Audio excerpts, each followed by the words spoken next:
Hola amigos, estamos una vez más con nuestro programa La Voz del Magisterio.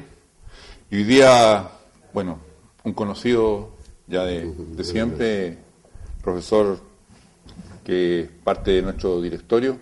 Y tenemos un invitado, bienvenido, profesor. Muchas gracias a ustedes. Y bueno, tú, José, como hablábamos hace poco, vas a tener el placer de presentar a tu compañero y compañero de curso. Así es. Estos viejos hacían diabluras juntos en el colegio, así que se conocen bastante. Pepe. Realmente es un placer presentar y que esté con nosotros en este programa a Juan Mira Zúñiga, sociólogo de la Universidad de Chile. Debo decir que también fue agregado cultural de la Embajada de Chile en Perú durante el gobierno de Patricio Aylwin. Me contaba, porque yo sé que es académico, además que ha estado en varias universidades, pero en este momento es académico de la Universidad de Aconcagua y profesor adjunto de la Universidad de Rotterdam en Holanda, algo así de 7 años me decía. No sé si quiere agregar algo más a esta presentación, que por lo que sé es muy breve para todo lo que has hecho tú. Sí, la verdad es que uno ya a la edad poco más de los 60, uno tiene ya un bagaje de experiencia y de trabajo importante. Sin embargo, hay puntos de los cuales uno son momentos sobresalientes. Uno de ellos es particularmente el haber trabajado en el Comando por el No, en Santiago. Yo fui uno de los 4 jefes nacionales electorales de la concertación por el No. Por tanto, eso me llena de orgullo. ¿No entiendes? Que era un momento en que no se ganaba ni un peso, ni uno. Y lo hacíamos por cariño. Durante 3 años yo estuve trabajando para el Comando en Santiago. Me desplacé por todo Chile, es un momento de gloria para nosotros. Por tanto, el proyecto político que se elaboró del 85 en adelante, yo participé activamente.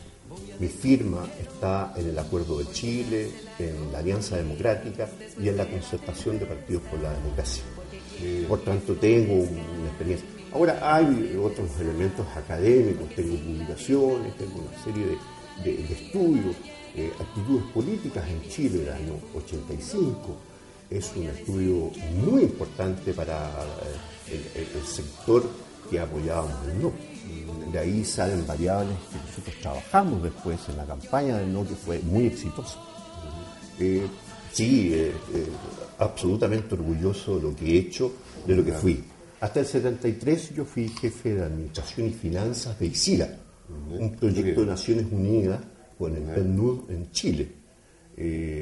Era el tercer hombre de la reforma agraria, el estudio de la reforma agraria. Una anécdota, yo tuve 5 años sin vacaciones. La fuerte motivación por lo que hacía. Me casé estando trabajando, me llevé a mi señora a trabajar conmigo. Es decir, por tanto, soy un hombre que ha tenido la potencia, la fuerza y la entereza ante incluso la adversidad.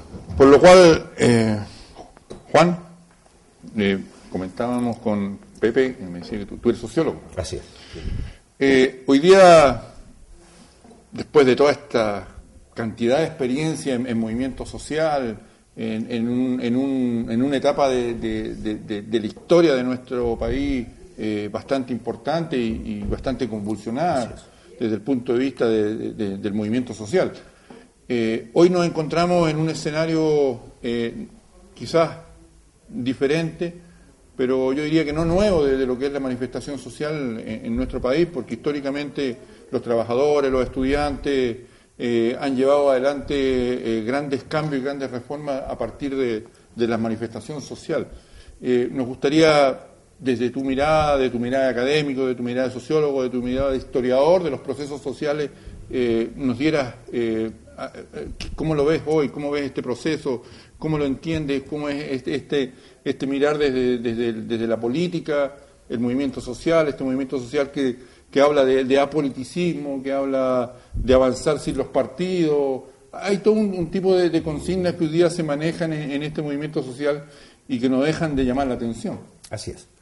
Bueno, el tema del apoliticismo primero fue instaurado por la dictadura militar, concretamente porque ellos, teniendo postura política, la negaban, ¿no es cierto?, para que no verse teñido o manchado, según ellos, ¿no es cierto?, con las ideologías foráneas. Todos en la vida tenemos una posición política. Todos. No hay nadie químicamente puro en política. No es posible que una persona vote por un conservador o al otro día por un comunista. No. Todos somos producto de nuestra historia, de nuestros padres sociales. Es decir, quienes nos crían inculcan en nosotros actitudes políticas. Y si no me equivoco, Sócrates decía que el hombre es un animal político. Bueno, yo quería hacer una acotación. Yo en un canal amigo, yo vi al alcalde de San Felipe hacer una alusión que él ha hecho siempre, que él no es un político. Sin embargo, toda acción social, cualquiera ella sea, es una acción política. El hombre, por excelencia, es un animal social. Aristóteles, 500 años antes de Cristo. Desde ese momento, nosotros entendemos que el hombre es un ser político. Todo lo que se hace en el hombre es cultura. Y todo lo que se desarrolla en la cultura tiene una tendencia a lo social. Todo lo social es político. Lo que yo pienso en educación, lo que yo pienso en economía, en la salud, en todas las áreas del hombre, todo lo que yo hago es político. Por tanto, personas que viven de la política, que perciben un sueldo social, son hombres políticos. Quiero reivindicar al hombre político, porque el hombre político somos todos los que pensamos en lo social, cualquiera sea el posicionamiento que tengamos. Puede ser un conservador, un liberal, un socialista, un demócrata cristiano, un comunista, cualquiera. Lo que piensa esa persona, incluso sin militar en ningún partido político, todo lo que piensa socialmente es político. Qué buena tu intención de mitificar esto que se intentó que la ciudadanía o aquel que no hace un análisis lo internalizara a través de fíjate que se usaron los medios para estarte machacando este desprecio al que hace política y que queda por los suelos con tus planteamientos y con los que nosotros tenemos también, ¿verdad? Claro. Pero sin embargo, esa idea en alguna medida se instaló en el ciudadano chileno, ¿verdad? Que todos los políticos eran malos y que era malo hacer política. Esa es la postura de la dictadura. Correcto. Ahora, la postura en democracia es la que yo te estoy planteando. Nosotros somos animales sociales. Eso es lo que nos diferencia del resto. Correcto. Y por tanto, Aristóteles, 500 años antes de Cristo, plantea el animal social. Por tanto, desde hace 2500 años entendemos que el hombre es eminentemente político. Ahora, la operacionalización de la política corresponde a los políticos. Y quienes dicen que no son políticos son los que tienen cargos de elección popular o los que son elegidos directamente por el presidente de la República. Todos esos cargos son políticos. O sea, habría una contradicción de carácter vital ahí. Absolutamente, absolutamente. Dicen hombres públicos, pero no hombres políticos. Claro. Todo lo que es público es político. Claro. Pero Juan, no nos olvidemos la pregunta. Sí, tu opinión respecto a este estallido social, diría yo, que lo han instalado los estudiantes, los jóvenes. Así es. Bueno, partiendo de la premisa que todo es político, la acción de los jóvenes es una política, una nueva política, una nueva forma de ver la política. Yo lo que a mí me complica un poco es que los partidos políticos en Chile no han dado cuenta de este tremendo potencial que hay en estos jóvenes, cuya mayoría ni siquiera está inscrita en los registros electorales. Por tanto, nosotros hemos desperdiciado durante 20 años particularmente este gran capital social, ¿no es cierto?, que los dejamos marginados por efecto que no nos incorporamos a los padrones electorales por la vía de la inscripción directa y el voto voluntario. Sí. Es lo que los jóvenes piden. Si eso es. Nosotros lo planteamos el 88. Por tanto, si ustedes ven la propaganda del no, nosotros lo planteamos el 88. Nosotros queríamos abrir estos espacios. Sin embargo, en la medida de lo posible, que fue una frase famosa, ¿no es cierto?, en el gobierno de Elwin, no fue posible abrir estos espacios. Gobiernos posteriores se acomodaron a las circunstancias, ¿no es cierto?, y simplemente no pudieron abrir el tema de la educación porque había gente que estaba lucrando con la educación. Ya, qué bueno. No pudieron y no quisieron. Claro, porque no teníamos los votos suficientes en las cámaras. Acuérdate que teníamos los senadores designados. Sí, sí. Y eso daba inmediata mayoría en el Senado a la derecha. Claro, porque es una de las críticas que se le ha hecho a los gobiernos de la Concertación, que durante 20 años no hicieron nada, pero se olvida justamente que no tenían la mayoría necesaria para hacer estos cambios. Así es. ¿no?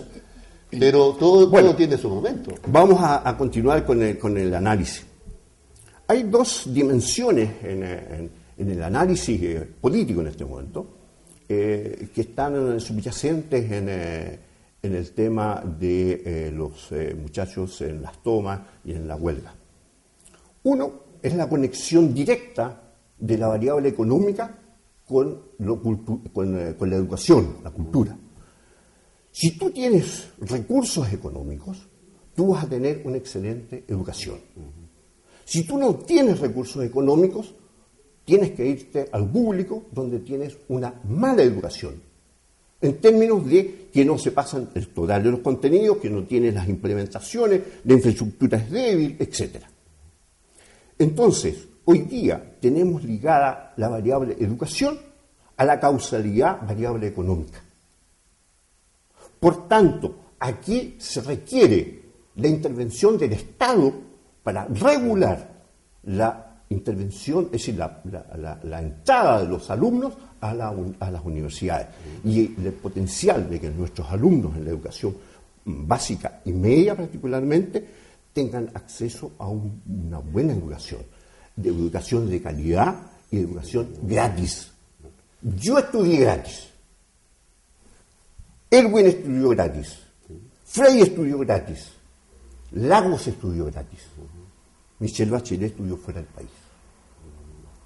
Por tanto, somos hijos del Estado. Juan, desde esa visión, porque hoy día se plantean, yo he escuchado muchas opiniones de varios sectores, tanto del gobierno como de parlamentarios, de gente que hace análisis como el tuyo, donde dicen, por ejemplo, de que hoy día este país se amplió mucho en cobertura. O sea, hoy día prácticamente la enseñanza media podríamos decir que llega como servicio a todos los lugares, ¿ya?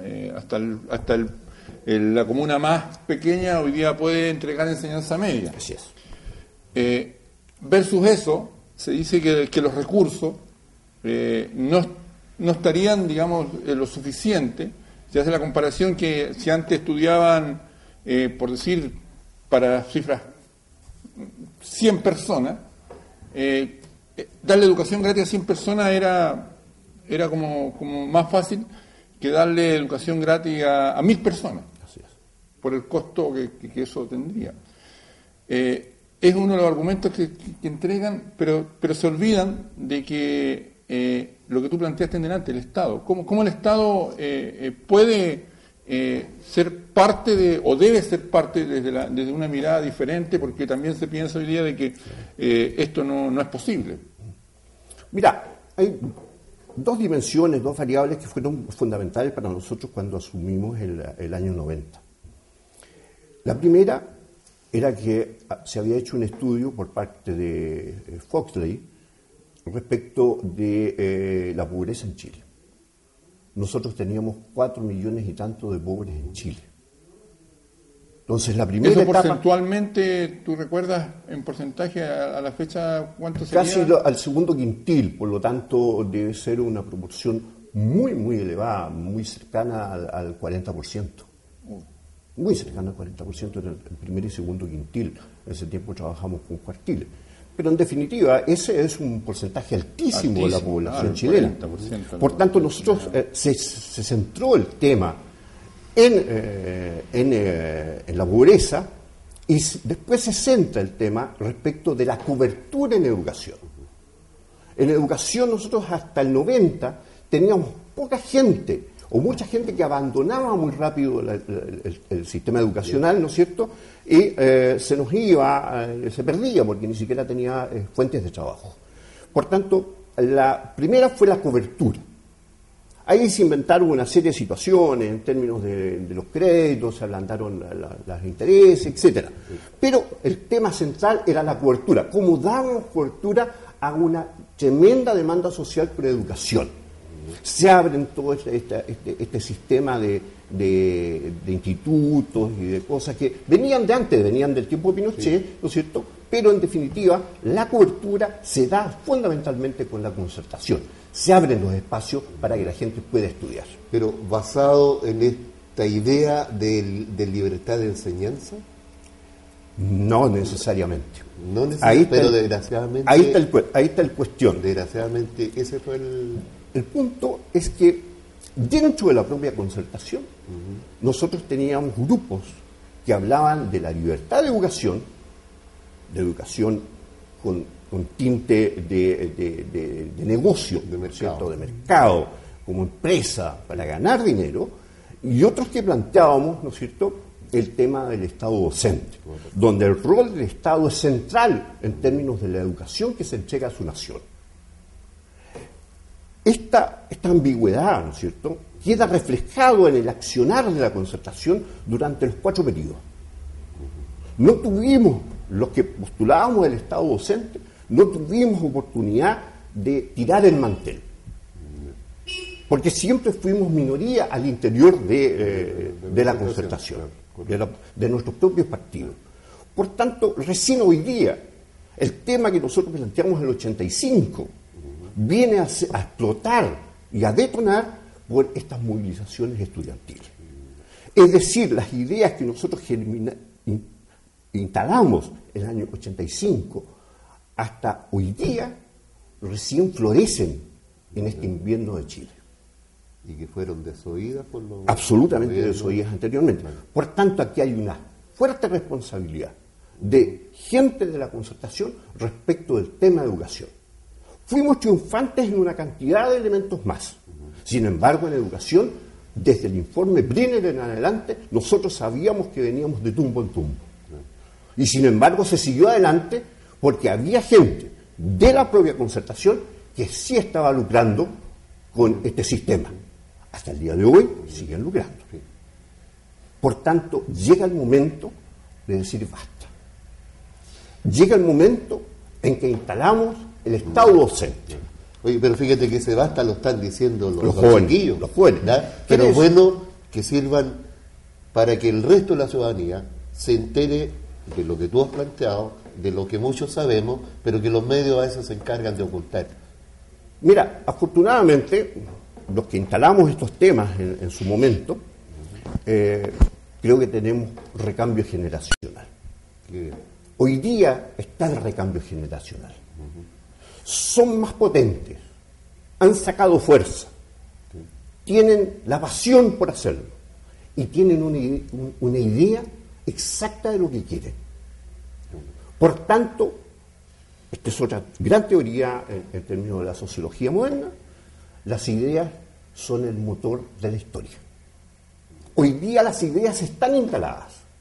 Por tanto, hoy día las ideas están triunfantes. Esto es cuestión de esperar un poco, presionar más, porque no pienso que se va a lograr con este gobierno. Creo que este es un gobierno que va a derivar, va a tomar tangencialmente algunos elementos de la educación para darle una cierta solución. Pero el elemento central, el meollo de la educación, el problema central de la educación es la gratuidad. Y eso lo entrega solo el Estado docente. El rol del Estado en la educación. Qué bueno lo que decías tú, porque que los chiquillos tienen la película clarita, ¿no? Y ojalá contagien con eso al resto de la ciudadanía. Absolutamente. El movimiento, digamos, hoy día del social que han logrado crear los jóvenes a su alrededor, porque está claro que ellos tienen como tú lo tienes planteando y como lo hemos visto, si no es cosa que de inventar. Yo quisiera ir a hoy día se plantea como parte de una demanda que hacen los jóvenes el tema del plebiscito. El plebiscito, recordemos que fue usado más de una vez en este país y en situaciones donde no existía la democracia, no existía el Parlamento, no existían los partidos políticos, era prácticamente imposible manifestarse como se manifiestan hoy día los movimientos sociales. ¿Y por qué hoy día que la Constitución no lo permite, que no es vinculante? Hay toda una generalidad de opiniones frente al tema del plebiscito.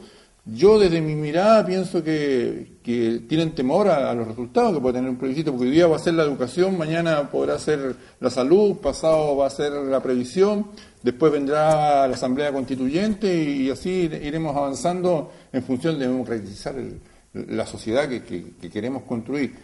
¿Tú qué puedes...? ¿Qué pasaría hoy día si hacemos una pregunta de ¿quiere usted que se siga lucrando con la educación? ¿Sí o no? Todos te van a responder, el 80%, esto está medido ya, el 80% de Chile te va a decir que no quiere que se lucre con la educación. Quiere que el Estado asuma su rol de la educación. Y una voz que no se puede desoír. Por supuesto. El problema es que el plebiscito nos va a dar ese resultado. Es decir, quienes postulan el Estado docente va a ganar. Sin embargo, la implementación de eso, porque no es vinculante con una ley ni con un mandato, por tanto, vamos a tener prácticamente casi una victoria pírrica. Ustedes lo conocen como la victoria de los griegos, ¿no es cierto?, el caballo de Troya, en términos de que parece que ganamos, pero no ganamos. Cuidado, yo prefiero una modificación constitucional inmediata. Y eso nos llevaría inmediatamente a modificaciones de las leyes sobre educación. Pero eso significa que partir por el tronco. ¿No es cierto? ¿Y en qué consistiría esta...? La modificación en términos de que el Estado es garante de, no solamente garante, sino que ejecutor de la educación. Y eso entonces retoma, ¿no es cierto?, el Estado, el control de la educación pública. Yo no estoy contra la educación privada. La educación privada puede sin ningún problema. Los que quieren ganar plata, que lo digan, porque además hoy día, particularmente en las universidades, ¿no es cierto?, no se dice que ganan plata. Sacan plata, pero todos saben que lucran. Pero son todas instituciones sin fines de lucro. Para organizar institucionalmente una universidad hoy día, tú tienes que montar una institución que diga que es sin fines de lucro. Sin embargo, todas lucran. Oye, y en básica y media tienen un decreto de cooperador de la función educativa del Estado y sin fines de lucro. Claro. Bueno, hoy día no se está cumpliendo la ley, ¿no? Ese es un tema central. No es la única ley que no se cumple. Pero yo creo que en este Estado de Derecho. El problema pasa es que si estas normas no se siguen cumpliendo, pasamos a lo que en sociología llamamos la anomia social. Anomia social es cuando uno tiene ciertas normas y las transgrede todos los días. Es decir, las normas están, pero nadie las respeta. Exactamente lo que está pasando en Chile hoy día. Lo que tenemos es los síntomas inequívocos de la anomia social. El gobierno no es capaz de poner en su lugar a los que lucran con la educación, porque ellos son parte de este lucro. El negocio es ese, dar una educación para lucrar. ¿Y qué piensas tú? Porque se dice que sí el Estado está en condiciones, voy a partir de otra manera. En la mayoría de los países del mundo, el Estado financia el 75-80% de la educación, el resto la familia. Así es. Y aquí es inversamente. Absolutamente inverso. Y se está sosteniendo fuertemente de que el Estado sí que está en condiciones de llegar a financiar ese 75-80% y que el resto sea de cargo de la familia. Mira, la postura del ministro... se han ofrecido alternativas por parte de los estudiantes. ¿No? La opinión del ministro es que ellos tienen algunos recursos que fueron dejados anteriormente, ¿no es cierto?, de la presidenta Bachelet, en términos de que se podrían garantizar 4 años, ¿no es cierto?, de bonanza para los estudiantes. Pero eso no quita el problema central. Si aquí estamos parchando con un parche curita una herida que es de cirugía mayor. No es la solución. La solución está en aumentar los impuestos. Porque resulta que tú, yo y los demás de sectores medios, sectores básicos, todos pagamos impuestos.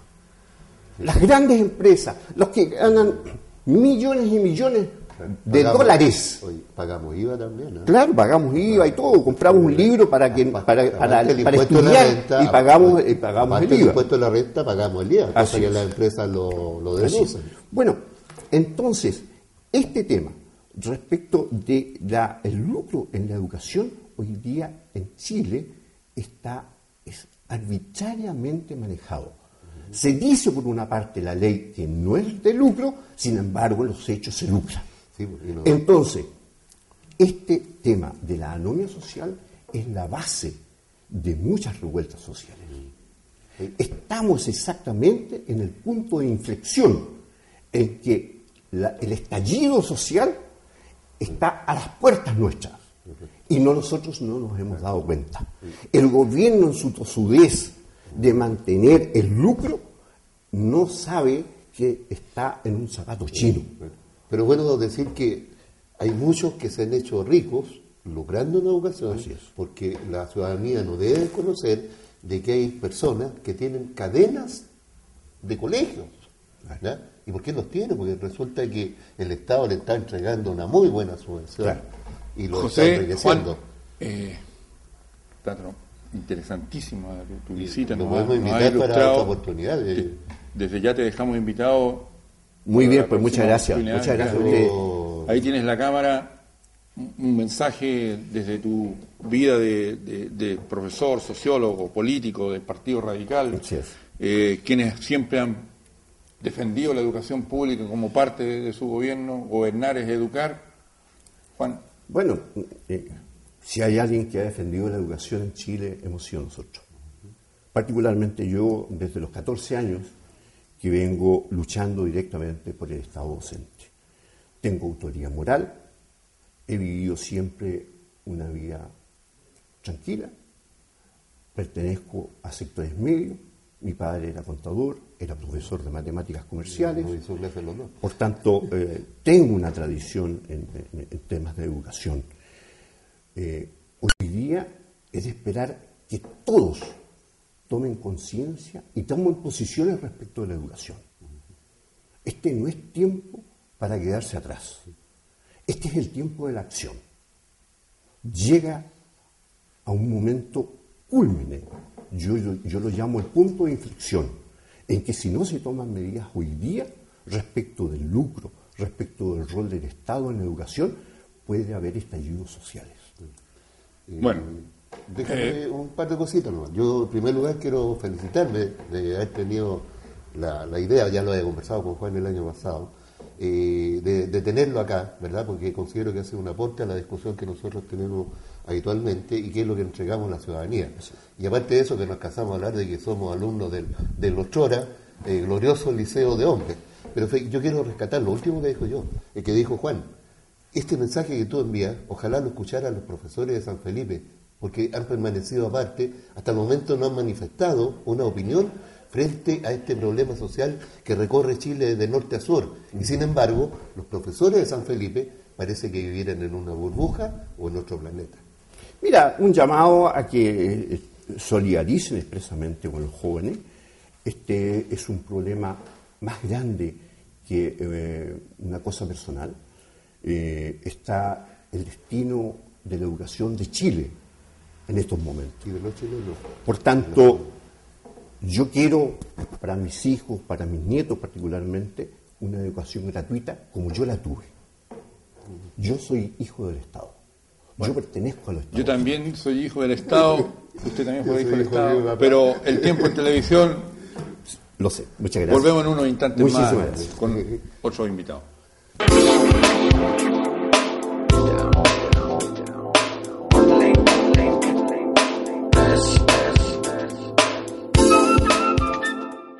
El barrio comercial en paz del Plan Chile Seguro es un programa integral que aborda las problemáticas de violencia, delincuencia y el temor que afectan a los habitantes de nuestra comuna. Esta iniciativa contempla la intervención de policías y servicios públicos en función de hacer de su negocio algo más tranquilo y seguro. Y que cuando se sorprenda algún delincuente se lleve, digamos, a un buen juicio y estos se castiguen por lo que están haciendo. Como gobierno nos hemos comprometido a trabar la puerta giratoria, pero esto no se logra en un solo año de gobierno o de la noche a la mañana. Estamos trabajando intensamente todos los días para lograrlo y cumplir con las metas que nos hemos impuesto. Gobernación Provincial de San Felipe y el Plan Chile Seguro.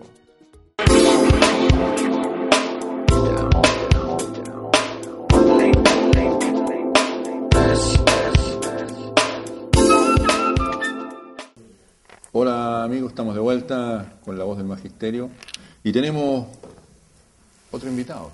Este invitado viene del mundo sindical, principalmente del mundo de la banca privada, que para todos es muy conocida.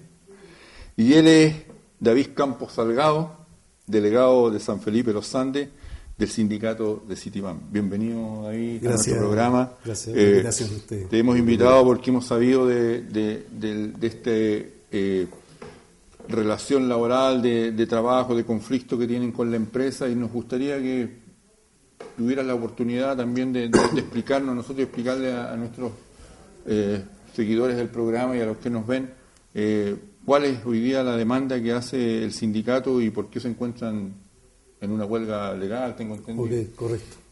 Bueno, gracias por la invitación nuevamente y reiterarle de la invitación que ustedes nos han hecho. Realmente es una de las pocas que hemos tenido en los medios, ya que hemos sido vetados por la prensa de este país por el hecho de ser un sindicato perteneciente a la banca y al banco más grande de Chile, que es el Banco de Chile, ya cuyo dueño es uno de ellos es Andrónico Lucy, ya, y a través de Quiñenco. Y realmente nos hemos dado cuenta en esta negociación colectiva arreglada de que la prensa chilena aquí es muy poca la prensa libre, porque nuestra negociación no ha sido expuesta a la opinión pública a través de los medios que nosotros todos conocemos. Y realmente eso nos ha llevado a una situación de desconocimiento por parte de la opinión pública de nuestro movimiento. ¿Y por qué estamos en una negociación colectiva arreglada? Pues yo les voy a contar, a grosso modo, ¿cierto?, esta situación. Nosotros somos un sindicato que nace en el año 2007, cuando éramos Citibank. Y por eso lleva el nombre de Sindicato Citibank Chile. Este sindicato nace de la necesidad de poder agruparnos, ¿ya? ¿Y para qué? Para defender los derechos de los trabajadores, porque a nivel internacional el Citibank iba a despedir en ese año a 10.000 trabajadores. Y aquí en Chile iban a ser despedidos alrededor de 600 trabajadores. Entonces, ante esa eventualidad, en Santiago un grupo de personas, ¿cierto?, se unen, ¿cierto?, y forman el sindicato Citibank, de un día para otro. ¿Y hoy día ese sindicato a cuántos trabajadores está representando? Actualmente el sindicato Citibank representa a 1.644 trabajadores. En un inicio, cuando el sindicato Citibank nace, ya tiene un crecimiento explosivo. El sindicato nace con 25 personas en Santiago y esto se produce una explosión, ¿cierto?, hacia provincia y en Santiago mismo por la necesidad que había de tener un sindicato, una organización que defendiera a los trabajadores, ¿cierto?, ante la administración del Citibank, aquí en Chile. Y en el corto plazo, a la semana, ya habían más de 500 personas en el sindicato. Antes de un mes ya había sobrepasado los 1.000 socios. ¿Con presiones o sin presiones de la parte patronal? Claro, bueno, para el Citibank esto era algo nuevo, porque el Citibank durante 90 años aquí en Chile nunca le habían formado un sindicato. Entonces, esto fue un golpe, ¿cierto?, de parte de los trabajadores hacia la hacia la empresa, ¿cierto?, en forma sorpresiva. ¿Por qué? Porque los trabajadores no tenían la herramienta para defenderse en forma colectiva. Y como aquí en Chile, ¿cierto?, tenemos la ley laboral, ¿cierto?, y el Código del Trabajo, en que existe la libertad sindical colectiva como la libertad sindical individual. Entonces, así, ahí, a través del nacimiento de este sindicato, nace la libertad sindical colectiva, que formamos un colectivo, ¿cierto?, de muchos trabajadores que están dispuestos a ir hasta las últimas consecuencias por defender su fuente laboral. Y en ese momento, bueno, como yo les explicaba anteriormente, el sindicato tiene un crecimiento explosivo, y antes de 2 meses habían ya alrededor de 3.000 socios. Y ahí tuvimos una negociación muy potente a favor de los trabajadores y logramos beneficios que a nosotros nos significaron un crecimiento en cuanto a nuestros estipendios e ingresos, ¿ya? Y posteriormente viene la fusión con el Banco de Chile. Y ahí es donde se produce un quiebre, porque nosotros pasamos a este conglomerado del Banco de Chile, en el cual cohabitan varios bancos, como el Banco Edward, ¿cierto? Y nosotros llegamos con un contrato colectivo superior al que tenían en el Banco de Chile. Entonces ahí se produce el quiebre, ¿ya? Y como nos fusionamos, ¿cierto?, lógico, la empresa vio eso, que el contrato colectivo que nosotros traíamos del Citibank era muy potente. Entonces ellos tenían que nivelar hacia arriba a los trabajadores de ellos. Y de hecho eso iba en desmedro de sus pretensiones. De sus utilidades. Claro. Claro. Bueno, aquí siempre se tiende a nivelar hacia abajo. Hacia abajo, a los claro. trabajadores Entonces, siempre claro. les tiende a nivelar hacia abajo, no hacia arriba, hacia claro. arriba. Y eso lo muestra el sueldo mínimo que hoy día tenemos en Chile, que son 182.000 pesos, que yo no Correcto, sé claro. quién hará los cálculos que es el sueldo mínimo. Pero cuéntenos un poco más hoy día, ya yendo a lo que hoy día está en discusión, a lo que hoy día está en demanda. ¿Cuántos días de paro llevan? Nosotros llevamos 8 días efectivos, hábiles, pero 12 días de corrido en paro, en huelga legal. Nosotros con el banco, a través de la directiva nacional en Santiago, se comenzaron las conversaciones con la organización para hacer un contrato colectivo, ¿ya? Que no estaba arreglado por la ley, ¿ya? Porque nosotros nuestra nueva negociación colectiva correspondía el 21 de julio comenzarla en forma arreglada. Pero el sindicato nuestro, con una buena disposición, ¿cierto?, se acercó a la dirección del banco para empezar a conversar hace 4 meses atrás. Y la dirección del banco nunca presentó en ese periodo un proyecto colectivo, ¿cierto?, formal, dando respuesta a todo nuestro pliego de peticiones que nosotros le presentamos. Con evasiva, ¿cierto?, y se fue de forma tangencial, ¿cierto?, y nunca nos dio una respuesta concreta, hasta que nos vimos, ¿cierto?, en la necesidad ya llegar a la negociación reglada, que es una negociación por ley. ¿Ya? Oye, ¿qué adhesión ha tenido el paro, el movimiento mismo? Bueno, el movimiento en Santiago, una adhesión de hecho.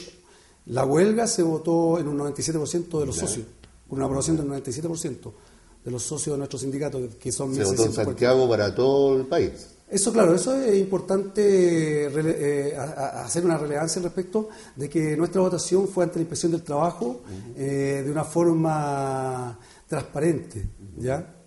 Ahora nosotros no hemos visto, ¿cierto? Nuestra negociación se ha visto dificultada por el hecho de que el Banco de Chile, ¿ya? Como les decía anteriormente, cohabitan otros sindicatos, 2 sindicatos más. Entonces, a ellos les correspondía negociar en 9 meses más. Pero por estrategia del banco, ¿cierto?, y considerada como una práctica antisindical, le adelantó la negociación en 9 meses. ¿Por qué? Porque el banco sabía de que nosotros nos correspondía negociar por ley, ¿ya? Y haciéndole un ofrecimiento del banco, el cual ellos aceptaron. Pero ese ofrecimiento fue una nivelación de los socios de ellos hacia nuestro proyecto y contrato colectivo que nosotros tenemos vigente ahora. A ellos le subieron el bono de locomoción a 21.000 pesos, y nosotros lo tenemos, ¿ya? Y así varias cosas que nosotros ya la habíamos ganado, el mismo bono de colación, que a ellos les daban vales de colación, ¿ya? Y que los dirigentes de esos sindicatos decían que era imposible que esa colación, que son alrededor de 80 y tantos mil pesos, se les pagara en efectivo, era imposible por parte de la administración del banco. Eso es lo que decían anteriormente ellos, eso decían, que era imposible. Pero actualmente también los socios de esos sindicatos, con lo que aceptaron ellos, pueden optar, ¿cierto?, a que la colación se les pague en efectivo en su liquidación de sueldo, lo cual, ¿cierto?, se ve incrementado su ingreso fijo, ¿cierto?, y pueden optar a créditos, ¿cierto?, mayores para cualquier orden de cosas. Oye, y tú mencionas aquí claramente como una estrategia de parte de la empresa para, de una u otra forma, meter también una suerte de discrepancia entre un sindicato y otro. Correcto, claro. Iniciar una suerte de quebrar el movimiento desde el interior, digamos, desde los mismos trabajadores. Esa es una conocida maniobra de muchas empresas aquí en Chile, de tratar de quebrar el movimiento del interior y ofrecerle a algún sindicato o a algún sector un beneficio en desmedro de otro. Bueno, soy de la misma opinión. Es decir, que en Chile todos decimos que Chile debería ser un país desarrollado, pero para que Chile sea un país desarrollado, así como hay empresas potentes, ¿cierto?, aquí en Chile y que han salido al exterior, y en Sudamérica hay muchas empresas chilenas, también deben haber sindicatos potentes. ¿Para qué? Para que exista un equilibrio. Es decir, para nosotros debería ser natural de que existieran sindicatos fuertes, ¿ya? Porque los sindicalistas, ¿cierto?, nosotros somos gremialistas, nosotros no tenemos ninguna ideología política, nada. Nuestro gremio y nuestro movimiento es netamente gremial, ¿ya? Y ahí también se ha tratado de tender un manto para ideologizar los movimientos. Los movimientos sindicales, claro. Y eso ha llevado a que realmente haya un cierto debilitamiento entre lo que son los sindicatos. Correcto. Y ahí el trabajador, sea el nivel que sea, tiene que entender que esta agrupación a través de sindicatos es fundamental. Es fundamental para el desarrollo del país y para la estabilidad. Mira, tocando Sí. a raíz de lo que tú planteas, de qué es lo que es un sindicato y cuáles son... Tú partiste en tu conversación comentando de que el sindicato era para defender los derechos de los trabajadores. A nosotros, como asociación gremial, se nos cuestiona mucho de que nosotros levantemos en más de una ocasión una defensa corporativa. Nosotros, siendo asociación gremial, tenemos condiciones pero muy lejanas de poder llegar a una negociación colectiva, tener huelga legal. De hecho, todas nuestras huelgas son ilegales y por eso que se nos descuenta cuando vamos a huelga, de repente se hasta ha perseguido a algunos dirigentes, se ha echado dirigentes por haber asumido en algún movimiento, y se nos cuestiona por defender los derechos de los trabajadores, en este caso de los profesores. Correcto. Lo cual, o sea, me parece absurdo que una asociación gremial o un sindicato se le cuestione por defender los derechos de los trabajadores a los cuales representa, indistintamente de más allá de pensar en que la educación como conjunto tiene otros valores y tiene otras miradas, pero no debiéramos ser cuestionados por defender los derechos de aquellos a los cuales representamos. Correcto. ¿Te das cuenta? Entonces, eso en Chile es para nosotros es tremendamente común que se nos plantee desde la mirada, en este caso, del Estado, del legislador, del empleador, de los empleadores que tenemos hoy día, que son las municipalidades, que lo comentábamos anteriormente. Hoy día el Estado de Derecho con los profesores ya se viola constantemente. No pagan imposiciones, no le pagan todo el sueldo porque no le pagan ciertos derechos que tenemos, como es perfeccionamiento. Lo último que se nos quitó, se nos pagaba, ¿te acuerdas? Movilización. Por un dictamen de la Contraloría se determinó que los profesores que estaban adscritos al sistema municipal no nos correspondía una movilización que era, yo te diría, el bono de movilización que se nos daba a nosotros eran 3.000 pesos, 4.000 pesos, una cantidad pero ínfima, ¿te das cuenta? Entonces, desde esa visión nosotros podemos decir hoy día de que nosotros solidarizamos con todos los movimientos de los trabajadores, nos sentimos trabajadores, vendemos nuestra fuerza de trabajo, que es intelectual. Correcto. Y por lo tanto no se nos debe venir a plantearnos desde la mirada de decir, ustedes lo único que hacen es defender los derechos de los trabajadores. Pero si para eso... A buena hora. Eso es lo que sucede. Es decir, nosotros deberíamos preguntarnos qué tipo de sociedad queremos construir. ¿Cierto? Hacia dónde queremos ir enfocados, ¿cierto? La sociedad chilena, ¿cierto? Y bueno, de hecho, el motor de la historia, ¿cierto? Y el motor de las sociedades dicen que es la lucha de clases, pero una lucha de clases bien entendida, es decir, en que todos nos respetemos y cohabitemos, ¿cierto?, dentro de esta sociedad, haciendo valer nuestros derechos, porque nosotros en nuestra negociación no estamos haciendo nada extraordinario, sino que nosotros estamos haciendo uso de lo que la ley dice, pero muchas veces se nos critica, ¿cierto?, como unas personas... Es que podríamos no extrapolizan claro, esas son jugadas artimañas que utiliza claro. quien tiene el poder, claro, para desvirtuar los movimientos gremiales. Correcto, yo creo que eso va enfocado a la sociedad, es decir, que estamos en una sociedad del conocimiento, es decir, ¿por qué los jóvenes se están moviendo, ¿cierto?, en estos tiempos? Porque ellos tienen alcance más al conocimiento, es decir, se dan cuenta de cosas que ya quizás antiguamente muchas personas no se daban cuenta. Entonces eso lo hace moverse. Bueno, David, hemos llegado al término del cuarto. De hora. Ahí tiene un minuto de confianza. Para Bueno, yo estoy aquí invitado, ¿cierto?, a este programa, y quisiera recalcar de que nuestro movimiento es un movimiento legal, bajo el paraguas de la ley, ¿cierto?, amparado por la ley, y nosotros no estamos haciendo valer nada extraordinario, sino que estamos haciendo valer solamente nuestros derechos que están en el Código del Trabajo y también que están en los convenios que fueron aceptados por el Congreso Nacional de este país en el año 2000, el convenio 98, el convenio 135 de la OIT. Y además en la Constitución Política de nuestro país, en el artículo 19, ¿cierto?, en que se garantiza la libertad individual laboral y la libertad sindical colectiva e individual. Nosotros estamos haciendo valer esos derechos. ¿Y por qué? Bueno, porque ¿por qué les duele tanto, ¿cierto?, a los empresarios o a los grupos económicos, ¿cierto?, porque realmente no sé, bueno, la forma de pensar de ellos. Yo creo que ellos también tienen sus derechos, también tienen, pueden formar asociaciones gremiales, y de hecho las tienen, y ellos defienden y se agrupan y defienden sus derechos. Nosotros estamos inmersos dentro de esta sociedad y en este sistema financiero, y estamos haciendo algo natural, es decir, que no debe extrañarle a nadie, que es defender nuestro derecho que nos otorga la ley, que nos otorga la ley, bueno, y eso es lo que estamos haciendo. Así, muchas gracias. Exactamente. A ti, a tu sindicato, que les vaya bien en la organización. Ok, gracias. Y una vez que tengan resuelto el problema, a lo mejor nos puedes visitar nuevamente. Sí, como no, encantado de estar acá, y gracias por la invitación. Volvemos en breve instante. Muchas gracias. El barrio comercial en paz del Plan Chile Seguro es un programa integral que aborda las problemáticas de violencia, delincuencia y el temor que afectan a los habitantes de nuestra comuna.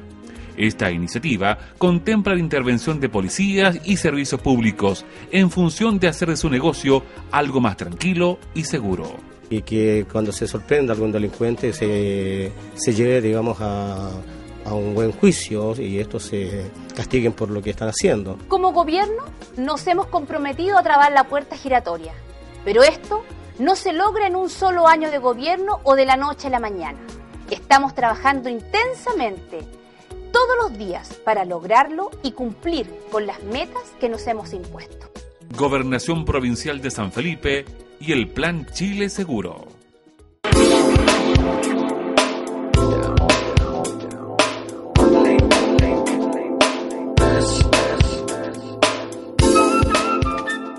Y rematamos acá en La Voz del Magisterio conversando con Juan Mira y Sonia Fernández. Vamos a hablar de las movilizaciones, no sin antes también solidarizar con los dirigentes nacionales, quienes han sido constantemente amenazados por gente que realmente le gusta actuar bajo la oscuridad, el amparo de la noche, y pareciera que esas prácticas se habían alejado desde un tiempo a esta parte, pero hoy día florecen, brotan de nuevo. ¿Qué tal, Juan? Muchas ¿Qué tal, gracias. Sonia? ¿Cómo estamos? ¿Cómo podemos hablar de la movilización hoy día para rematar en este programa La Voz del Magisterio? Yo participé en la movilización, por supuesto. La verdad que fue una de las mejores, porque hasta el tiempo yo creo que nos acompañó y que pudo haber sido un impedimento y resultó todo lo contrario, ¿ya?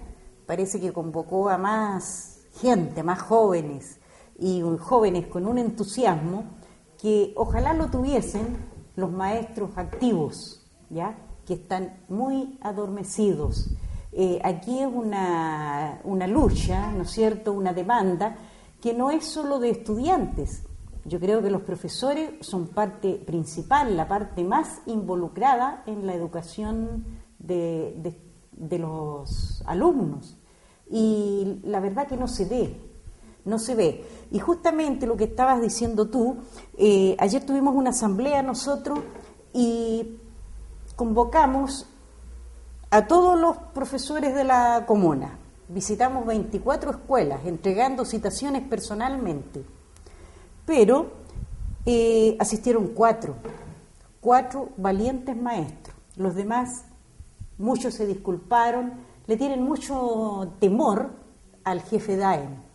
El jefe DAEM es uno, pero ¿cuántos somos los profesores aquí? Yo jubilé, pero sigo siendo maestra. Y yo creo que voy a ser maestra hasta mientras no vea una conciencia social, una conciencia solidaria dentro de los maestros. No puede darse la educación así como está. Sonia Fernández dice, pareciera que le tienen miedo al jefe, el DAEM. ¿Qué pasa? Yo le levanto la pelota igual que estos tipos que le dan en el gol. Hacer el gol. Claro, exacto. Muchas gracias. ¿Por dónde ves un pase maestro? Mira, centralmente en estas conductas sociales hay 3 componentes que en sociología estimábamos fundamental. Un componente afectivo, un componente motivacional y un componente racional.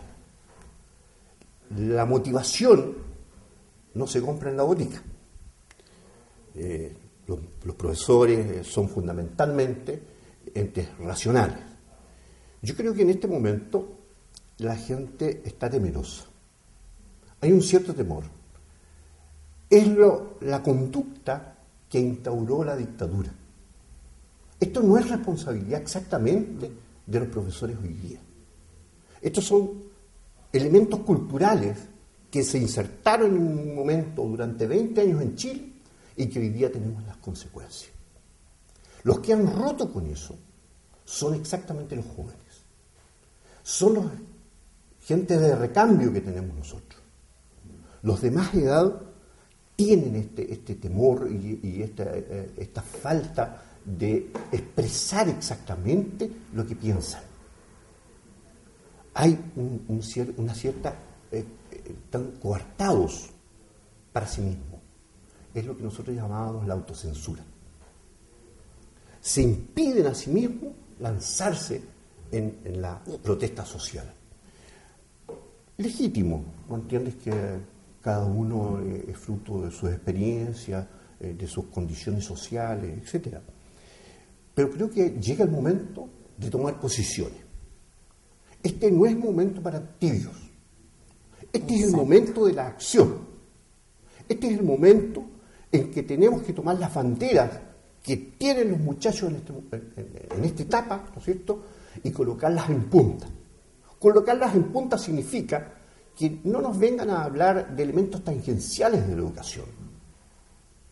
Están entregando cosas que ya se entregaron, becas que están, beneficios que están.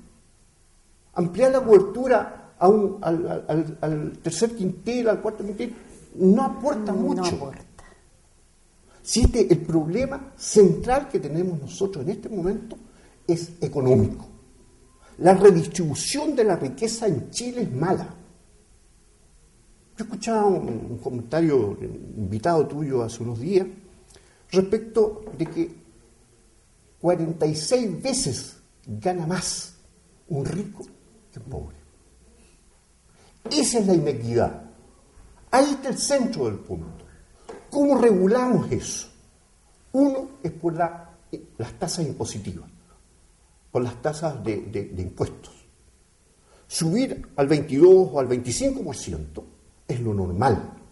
Los países en desarrollo, los países desarrollados llegan al 40, al 50, hasta el 60% de impuestos. Nosotros que somos tigrillos en este asunto, nosotros tenemos 18% el IVA cuando más. Hay empresas que no pagan. ¿Por qué? Yo he escuchado el tema de la nacionalización o renacionalización del cobre. ¿Por qué sería necesario renacionalizar el cobre? El cobre es necesario renacionalizarlo porque necesitamos los aportes que hace el cobre para redistribuirlo en la educación particularmente, que es la variable más redistributiva de todas las variables en la sociedad. Cuando usted inyecta en educación, se nivela la sociedad, porque esa persona adquiere un mejor estatus socioeconómico. Por tanto, nosotros necesitamos no solamente aumentar los impuestos, sino que también tenemos que echar mano a las riquezas básicas. No es posible hoy día que el agua se venda. Yo recuerdo un poco la argumentación del jefe Sioux, muy conocida, está en la página de Greenpeace. El jefe Sioux, cuando el presidente de Estados Unidos ofrece comprarle las tierras, el jefe Sioux le dice: no, ¿cómo puedo vender yo mis bosques si son de la madre tierra? ¿Cómo puedo vender el aire si eso nos pertenece a todos? ¿Cómo puedo vender yo los pájaros? Es la naturaleza. ¿Cómo puedo vender el agua si eso nos pertenece? Entonces, hoy día es el tiempo de recuperar nuestras riquezas básicas. Ese es un poco el aporte que yo te podría hacer ahora en términos de cuáles son las grandes perspectivas que tenemos en la sociedad actual. Oye, 24 y 25 de agosto, una gran movilización, paro nacional.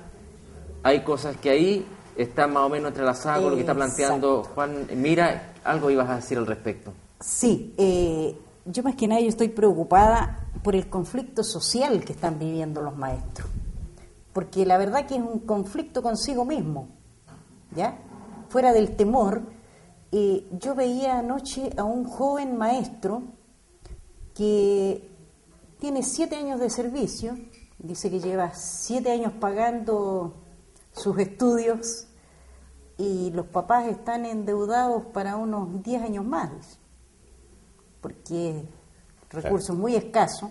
Un profesor que recién ingresa no tiene un sueldo tan oneroso, ¿no es cierto?, como para decir ya pago y resuelvo el problema. Claro, no es así. Yo veo que están con conflicto en el sentido de que no han analizado que este problema no es solo el hecho de salir, porque nosotros los hemos invitado y los seguimos invitando, que vengan a interiorizarse, porque de repente es como vergonzoso que un maestro no conozca la ley 20.501, que es la por la cual se están rigiendo ahora. Yo creo que saben más de la Biblia que de la ley por la cual se rigen, ¿ya? Sí es. Y si saben más de la Biblia, yo creo que también, porque ahí algo de sentido social, emocional les entrega la Biblia, yo creo que también tendrían que tomarse por ahí para ser más solidarios con la gente que está en movimiento en estos momentos. Porque no es solamente rezar y pedir perdón. Yo rezo, pido perdón, pero estoy con la gente que está luchando por las causas sociales. Me parece bien. Este sábado va a haber una actividad internacional aquí en el Cruce de los Libertadores, donde van a reunirse diferentes profesores de naciones sudamericanas, donde también van a venir de distintos países también. Cuéntenos un poco, ¿qué sabe usted al respecto, Sonia? Que nos queda un minuto para que haga la invitación. Esa es una muestra solidaria de maestros latinoamericanos, ¿no es cierto?, que vienen a entregar el apoyo a la gente que está movilizada aquí en nuestro país. Porque en estos momentos, tú más bien que nadie lo sabe, que los ojos de Chile, ¿no es cierto?, y los ojos del mundo están los ojos del mundo están puestos aquí y los ojos de Chile están puestos en nuestros países vecinos, y justamente este apoyo es una muestra más de que lo que se está haciendo aquí en estos momentos es una demanda justa. No puede estar ajeno a nadie, menos a los que vivimos aquí, los que tenemos generaciones que educamos y que en estos momentos están en la calle. Yo le hago un llamado a los padres y apoderados, le hago un llamado a los profesores en servicio, le hago un llamado a los profesores que ya jubilaron y que tienen una deuda histórica. Este día, 24 y 25, los esperamos en la marcha. Con gusto a poco nos estamos despidiendo, Juan Mira, Sonia Fernández. Gracias. Y nosotros los vamos a dejar convocados para la próxima edición de La Voz del Magisterio, aquí en Frecuencia 7. Buenas noches. Muchas gracias.